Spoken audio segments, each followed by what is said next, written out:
Jeremy here, Jeeps Unlimited, 303-666-9020, jeepsunlimited.net. I'm going to give you a complete walk around. 1987 to 1995 Jeep Wrangler YJ 4-liter 6-cylinder or 4.2 liter frame.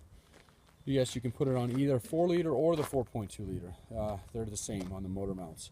If you want to use are looking for a 4-cylinder, out of breath, been doing videos, then we have that as well. Actually been lifting frames while I've been doing it.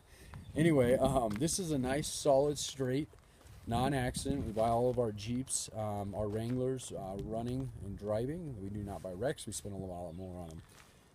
There's no rust in it. It's got a little bit of surface stuff on it, but no scaling, just discoloration from where like the factory paint is coming off. But most of this frame, and there's a little bit of rock on it, it's interesting there, it's still got factory paint intact.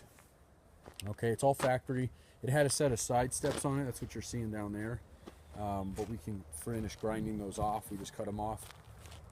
It's easier to ship them that way, and they weren't very good looking anyway. So main areas you want to consider on this guy, obviously, is the back area. This is nice and solid. Did have a kind of a goofy crack there on it, and one's coming out there, and that was from a tire carrier.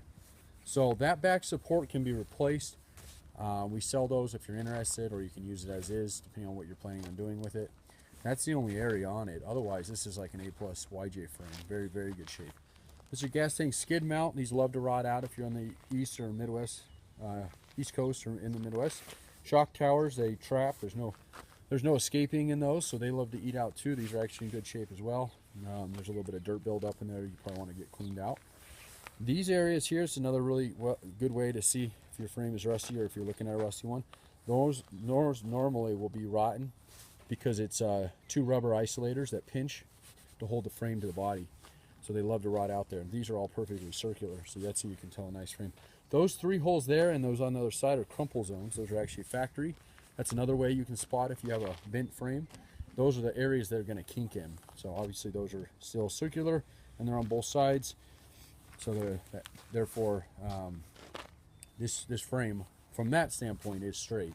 As far as other areas, I mean, these front areas like to get beat up if they've been hit. This one's obviously perfect. Again, no bends or anything like that. The front area here has got a little bit, you can kind of see a little bit of scaling on it here, but nothing major. This is still very usable. What I would do is get a wire wheel in here, or if you blast it, if you would like, and just clean that out, maybe pour 15 a little bit on it, and then you'll be set. I wouldn't do anything else there. It doesn't need it. This is where the rubber bushings sit, so that's got a little bit of where the paint is off, but it's all surface. There's nothing down, no cancer on it, on that side of it. And then obviously your shock towers and then your motor mounts there. If you have a 4-cylinder, they'll be back further. If you're not worried about what engine it has, because you're going to be putting a 350 in it, this doesn't matter then. But those there you cut off and then you can reposition wherever your new motor is sitting on it. So there again is where that, and this is all, most of this is actually from the actual Nerf bars.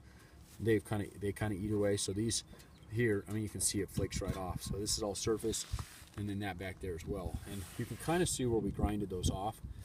You can put on another set, although I'd always recommend, if you're going to, isolate it with something so it doesn't trap moisture like those did, whatnot. But still super solid, nice solid frame. I'm going to flip it over so you can see the underside of it. That's usually the most important for people. And hang on one second here. These frames are really light, so you can do this. They probably weigh about 150 pounds ish. So anyway, back support, underside, obviously beautiful, straight, solid. Obviously the cracks in them that I showed you earlier on the rear on this one. But again, this whole piece can come off. You can re-put it on or fix that one however you want to do it. This piece loves to rot out on the other side of it, so that's actually in really good shape, so no need to do anything there. Anything you see here and here, those are bump stops that we take off just so you can see there's nothing underneath them. But those are all factory holes in it.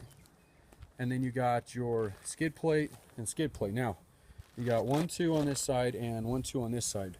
Both of those bolts, 1 and 2, you want to drill out and extract those guys. So that's going to require a little bit of work on your behalf.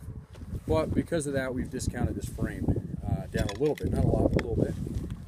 Any little bit helps, so, and a lot of people can get those out pretty easily. We just do so many of them out here, we don't usually have the time to do them all. Leaf spring perches are in good shape. They're straight, solid. That's your track bar mount there, and both your front leaf spring perches up there. So, without further ado, I think that'll wrap it up. If you need anything else, or looking at any other frames, obviously this is my frame pile. I just listed these guys. Got another one over there. All the tubs. Got some nice tubs. We do sell our YJ tubs very quick, so if you're looking for one, call us for a package deal. 303-666-9020. We do everything out here. Axles, drive shafts, fenders, you name it. And you've got the Jeep sitting on top of the building out there. So, jeepsunlimited.net. You can buy this frame there or look at others like it. Although right now I think this is the only YJ frame we have. We get them in. We got another 5 or 6 coming in here soon. We get all of our Jeeps from either Colorado or further west. Most of them come from California, Nevada, Arizona. So these are really nice grade A quality frames that you'll be very pleased with. So, and I show you everything on them so you know what to expect. Otherwise, I appreciate it. Thanks for the views, and keep going.